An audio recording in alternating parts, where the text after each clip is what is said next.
हो जा रहा है। तो इस स्थिति में है कि हम उनका पलस्तर भी नहीं कर सकते हैं। ऐसी दर्द की स्थिति में जब गौ माता आती हैं, अब वो खड़ी भी नहीं हो सकती है।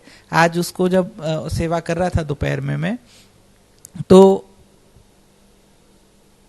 उनका दर्द देख के आंख से ऐसा लग रहा था जैसे खून निकलेगा, इतनी तकलीफ में थी गौ माता।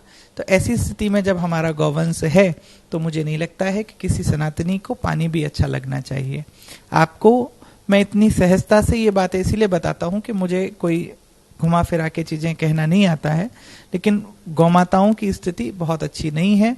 गौ माताओं के लिए हमें कार्य करने की आवश्यकता है, विशेष रूप से उन जगहों पे जहां पर ऐसे गौवंशों का कार्य या ऐसे बेजुबानों की सेवा हो रही है जहां पर इनकी आवश्यकता है, जहां पर ये दर्द में है, जहां पर ये तकलीफ में है, उन सभी जगहों पे हम सभी को सहयोग करना चाहिए। तो आप सबसे बार बार निवेदन कि अपना सहयोग समर्पित करें ताकि गौ माता की ज्यादा से ज्यादा सेवा हो सके। आइए अब परम पूज्य माँ के पावन सानिध्य में चलें, माँ की अमृतमयी वाणी में चलें और सुंदर श्री शिव सूत्र की पावन कथा को श्रवण करें। आप अपने प्रश्न माँ ध्यान मूर्ति जी यूट्यूब चैनल के माध्यम से अभी लाइव सत्र में लिख सकते हैं, तो आप अपने प्रश्न लिखना शुरू करिए। और परम पूज्य माँ के सानिध्य में ये अद्भुत क्षण हमें प्राप्त हो रहे हैं, इनका जितना हो सके सदुपयोग करना चाहिए। तो आप सब एक ध्यान से एकत्रित होकर, पूरा अपना ध्यान एकत्रित करके एकाग्र होकर इस पावन कथा को श्रवण करें। मेरे साथ भाव से कहेंगे राधे राधे। श्री राधे।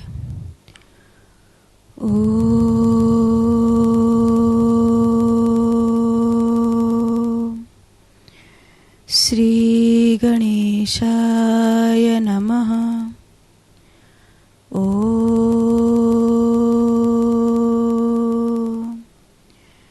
शंकरं शंकराचार्यं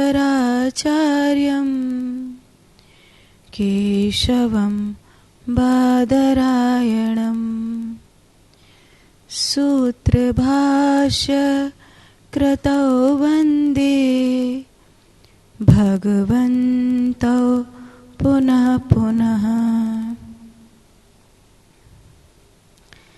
वृंदावन की इस पावन भूमि से समस्त हरि भक्तों को जो इस समय ईश्वर टीवी चैनल के माध्यम से लाइव हमें सत्संग को श्रवण कर रहे हैं और जो यूट्यूब के माध्यम से श्रवण कर रहे हैं, उन सभी को भाव भरा राधे राधे। शिव सूत्र एक विस्तृत चर्चा हो गई है। ये 3 अध्याय 77 सूत्र, बात बड़ी छोटी सी लग रही थी और धीरे धीरे आज 26 दिन का सत्संग हम लोग श्रवण कर रहे हैं। ये सूत्र सुनने में, जानने में थोड़े कठिन हो सकते हैं, लेकिन इनको धारण करना, इनको अपनाना, ये उतना कठिन नहीं है। एक साधक के लिए जो सब प्रकार से परमात्मा की ओर चल रहा है, जो सब प्रकार से अपने पग उनकी ओर बढ़ा रहा है, उसको क्या चाहिए? उसे मार्ग में थोड़ी सी रोशनी चाहिए, ज्ञान की रोशनी, भक्ति की रोशनी, गुरु के वचन की रोशनी। उसे थोड़ा सा प्रकाश चाहिए ताकि वो इस मार्ग को देख सके, जिस मार्ग पर वो चल रहा है उसमें जो कठिनाइयाँ आ रही हैं, उन कठिनाइयों के लिए प्रश्न पूछ सके। जीव को शिव होना है, यही उसका भविष्य है। जीव शिवत्व को कैसे धारण करेगा? अपने स्वप्न की कल्पना से भरे हुए जंजाल को कैसे जीतेगा? जीव स्वयं के पार कैसे जाएगा? शिव होने की यात्रा किस प्रकार पूरी होगी? उस पथ की चर्चा जिस काश्मीरी शैव परंपरा के अनुसार की गई है, उसको 77 छोटे छोटे सूत्रों में हमने और आपने जाना है, जिसे शिव सूत्र के नाम से जाना जाता है। ये बड़ा प्यारा उपाख्यान है। दृश्यम शरीरम उद्यमो भैरवः ज्ञानम बंधम स्वप्नो विकल्पः। एक एक सूत्र हमारे कल्याण की अनुभूति कराता है। कल हम 61वें सूत्र की व्याख्या कर चुके थे।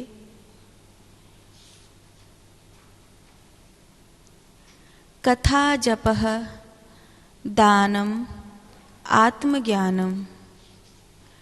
अब हम 62वें सूत्र की व्याख्या करते हैं। यो विपस्थो गहे तुष्यः। जो स्थित है वही साधन ज्ञान है। जो योगी शक्ति चक्रारूढ़ है वे ही शिष्यों को ज्ञान प्रदान करने के अधिकारी हैं। पीछे के सूत्र में कहा गया था दानम आत्मज्ञानम। संसार का सबसे बड़ा वरदान एक ही है और वो है आत्मज्ञान का दान। लेकिन आत्मज्ञान का दान कर कौन सकता है? जो स्थित है वही इस साधन ज्ञान का दान कर सकता है। शक्ति चक्रारूढ़। शक्ति चक्रारूढ़ मतलब सिद्धियां,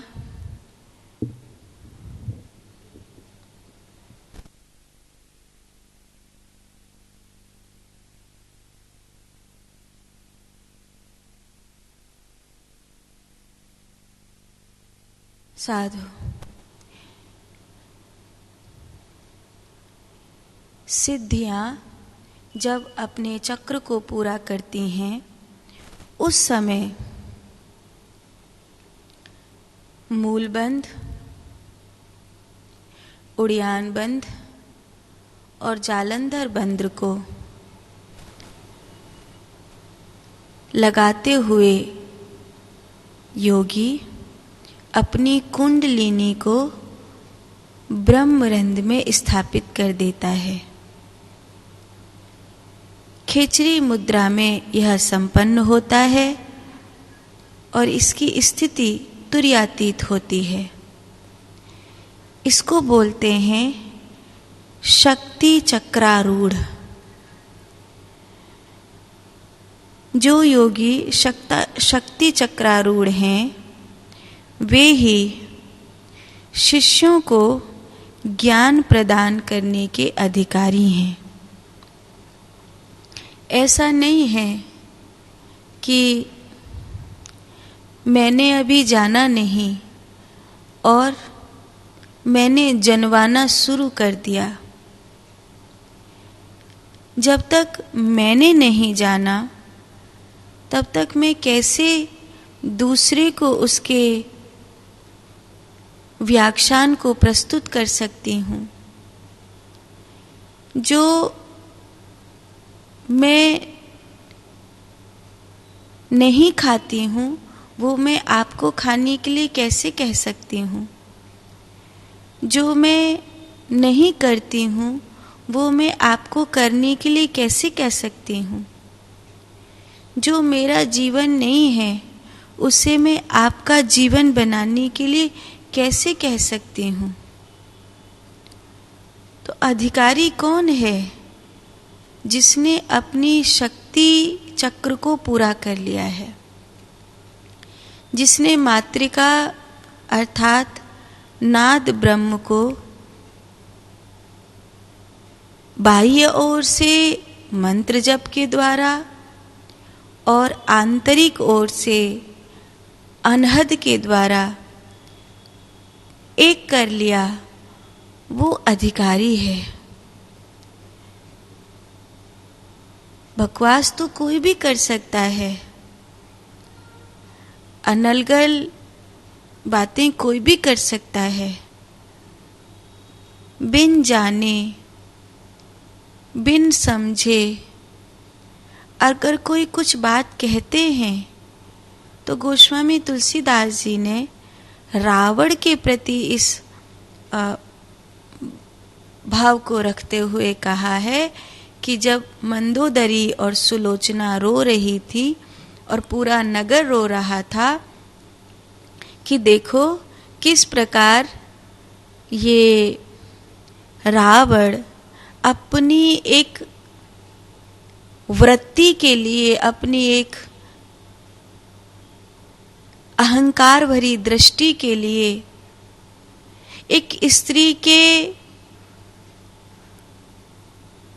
लोभ में आकर कुल, खानदान, प्रजा, घर, परिवार, नगर सबको बर्बाद करने पर तुला है।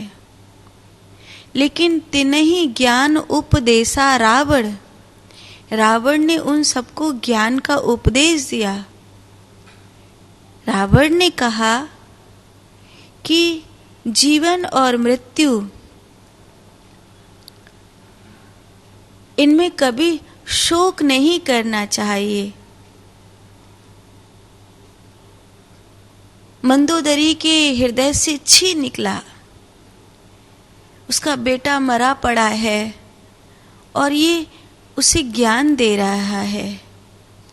तो गोस्वामी तुलसीदास जी ने यहाँ पर लिखा कि पर उपदेश कुशल बहु तेरे, जे आचरहि ते नर न घनेरे। अगर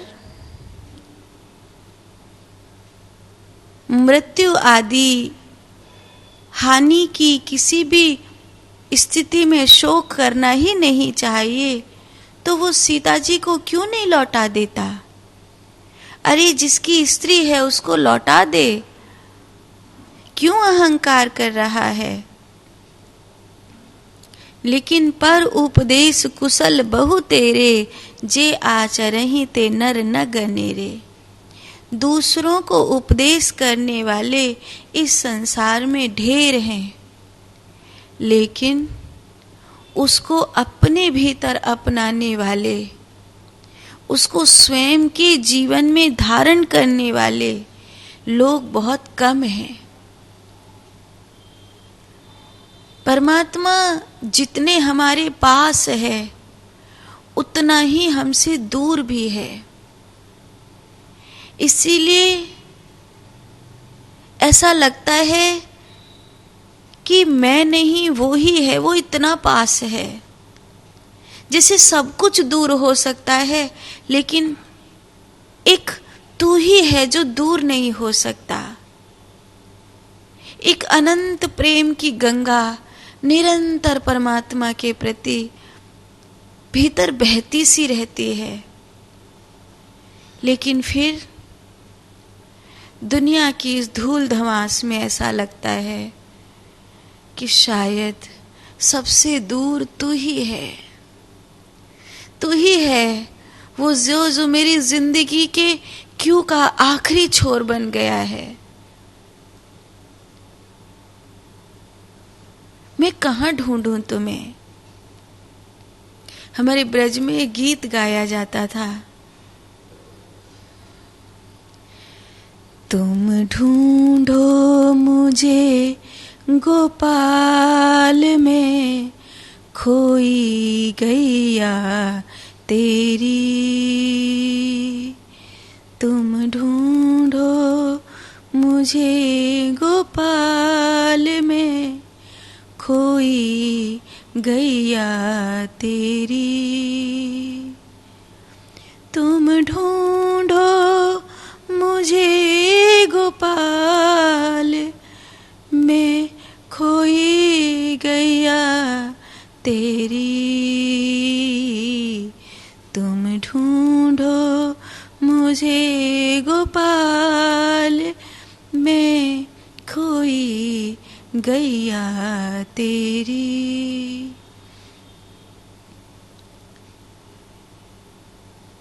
तुम ढूंढो मुझे, मैं नहीं ढूंढ पाऊंगी, तुम बहुत दूर हो। शायद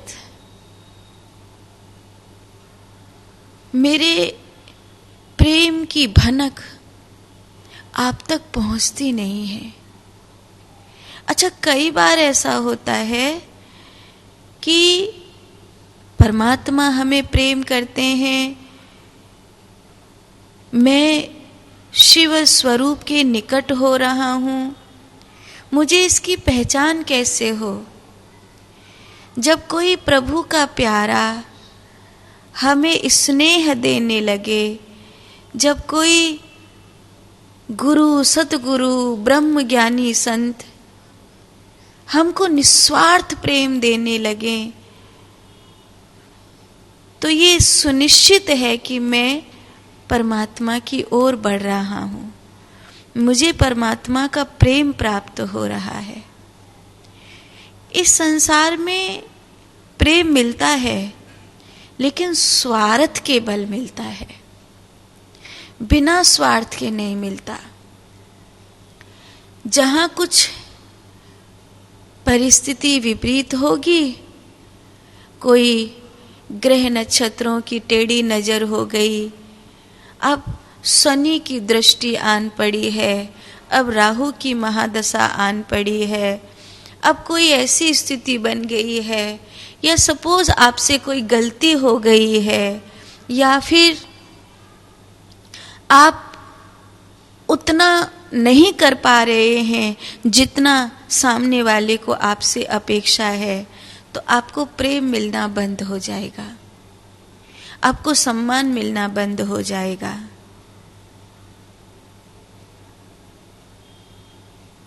तब जहां संसार के स्वार्थ का प्रेम समाप्त होता है, तब परमात्मा का प्रेम आरंभ होता है।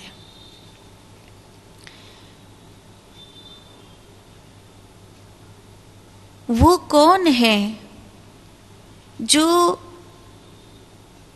उस दान का अधिकारी है जिसे आत्मज्ञान कहते हैं? वो शिष्य है, वो शरणागत है, वो साधक है, वो निरंतर शिवत्व की चेष्टा में लगा हुआ एक जागृत शिष्य है। अब वो कौन है जो इस दान को देने का अधिकारी है? वो है जो शक्ति चक्र को पूर्ण कर चुका है, जो तुरिया अवस्था में, जो केवल्य अवस्था में लीन हो चुका है, वो है।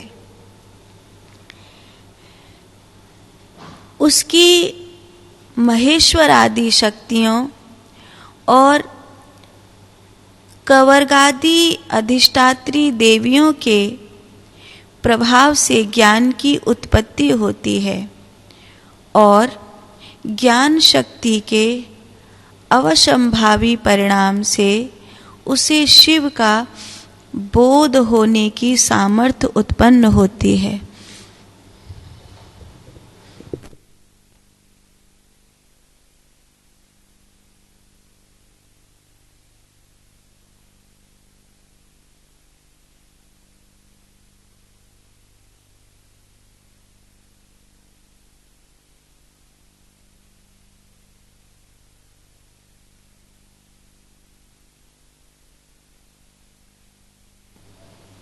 साधु।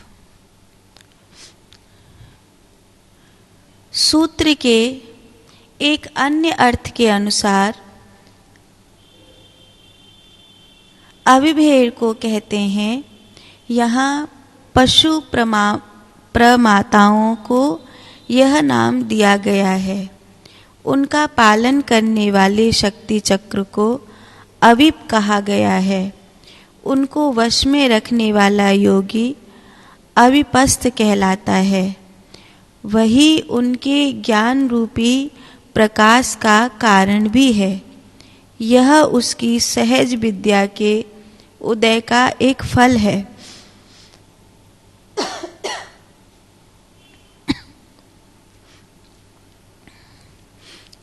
उसके अधीन शक्तियाँ संसार के व्यवहारों को चलाया करती हैं।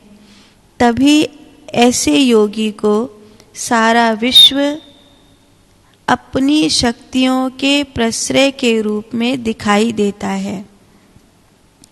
मातृका चक्र का स्वामी बनकर स्थिर हुआ योगी